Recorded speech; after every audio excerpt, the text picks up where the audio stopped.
Hey there, Michael Church, Crawl Space Ninja. Today we are going to look at mold removal and disinfectants in a crawl space. This is Crawl Space Repair Challenge Week 9. Let's talk about PPE, personal protective equipment. You're going to need a full face respirator with a P100 or N95 mask when addressing mold. Make sure you have chemical resistant suits and gloves because some of those chemicals can be pretty harsh depending on where you get them from. Be sure to use a HEPA air scrubber. HEPA stands for High Efficiency Particulate Air Filter. These are basically designed for mold remediation projects. And I would also recommend you get some negative air machines to reverse the flow of air down from the house into the crawl space so you're not accidentally exposing the living space to the mold in the crawl space.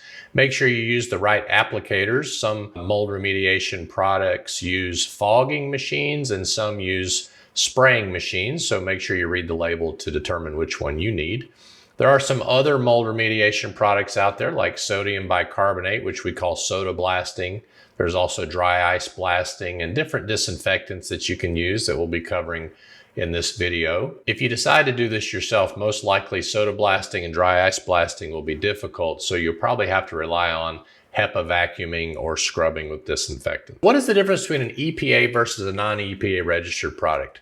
Well, basically an EPA registered product is required for pesticides. This is a registration that the Environmental Protection Agency gives to pesticides and other products that make kill claims. For example, to claim that your product kills strep, it must be approved by the EPA in order to make that claim. So most of the time you'll see these as pest control products. So they'll have an EPA registration number. A non-EPA registered products are products like peroxide, which we really love, sodium bicarbonate, which is a very green product to use when addressing mold. Peroxide is as well.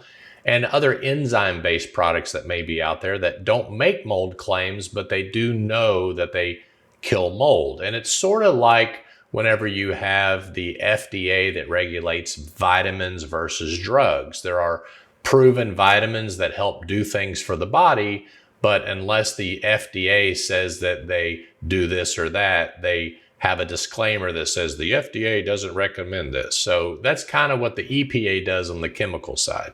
Even though we all know peroxide kills mold, it's been used for years, sodium bicarbonate kills mold, other enzymes do that, the product themselves cannot make a claim without the EPA giving them that permission. Also, non-EPA registered products, as I mentioned before, they're usually more green, more biodegradable, and more eco-friendly. Before starting mold removal, here are some steps that you want to make sure you do. First, you want to check the moisture levels.